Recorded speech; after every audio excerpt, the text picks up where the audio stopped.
Today I'm going to be replacing some steering components on my bus. Hopefully this will make it drive safer and easier. Before we begin, I really recommend you try one of these ball joint separators. It made the job really easy for me. You can get one off Amazon with the link in the description below, or just borrow one from your parts store. I got this one from AutoZone. I'm going to be doing this on a lift, but if you don't have a lift, you can do it on some jack stands or some ramps. Just make sure that it's properly supported. And full disclosure, I'm not a mechanic. You shouldn't really take my advice. This video is mostly just so you can laugh at me. I'm going to start off with the drag link, which is not that old, so it should be pretty easy to remove. First, this belly pan has to come off. Now we can remove the nuts on either end of the drag link with a 19mm socket.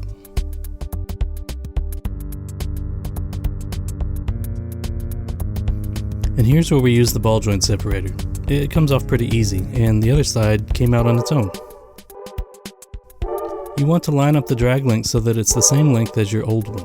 You do this by turning the steering end to make it longer. Slide it through the tunnel in the frame and then add the nuts. If you try to tighten the nut with a socket, it will just spin, so you need to use an Allen key to hold it into place. Nope, not that one.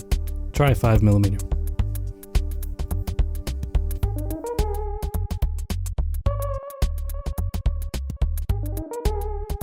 And that's got our new drag link installed. We'll torque this down at the end. Moving on to the tie rods now. These old ones were held in place with a cotter pin and a castle nut, so the cotter pin needs to come out first.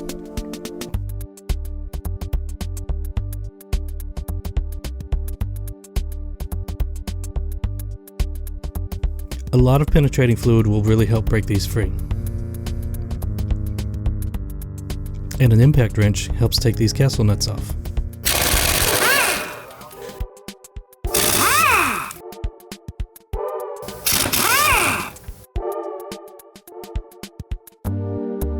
So now we can pop these loose with our separator tool. It doesn't really take a lot of force.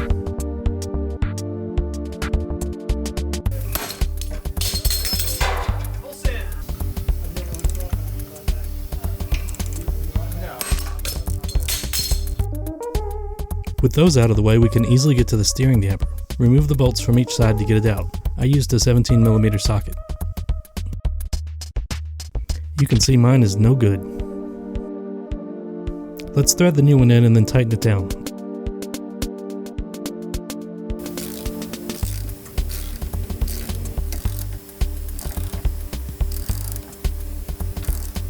And now our new tie rods are going in. The driver's side is a fixed length, so all of your adjustments will be made on the passenger side.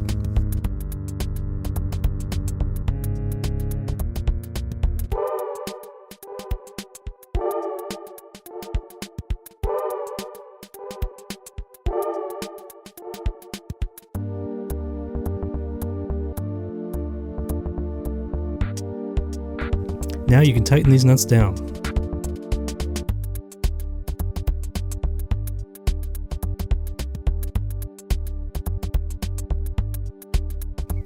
Don't forget to tighten down the adjusting nuts on the passenger side.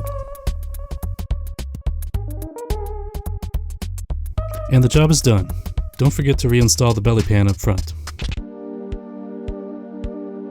And if I didn't tell you before, make sure you get a Bentley manual for your bus. It's pretty much necessary for any type of repair like this. One last thing you may need to do is realign your steering wheel. Pop off the button, disconnect the horn wire, and then loosen the 24mm nut.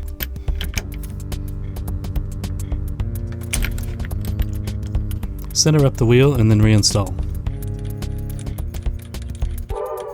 So what was the result? The steering is tightened up tremendously. There's less play when I turn the wheel, and steering overall is smoother and easier. So that's the video. If I did anything wrong, please let me know in the comments below. This is the internet after all. If this was useful, please hit the like button and subscribe. I've got a lot more work to do to this bus and some more trips coming up, so you don't want to miss all that.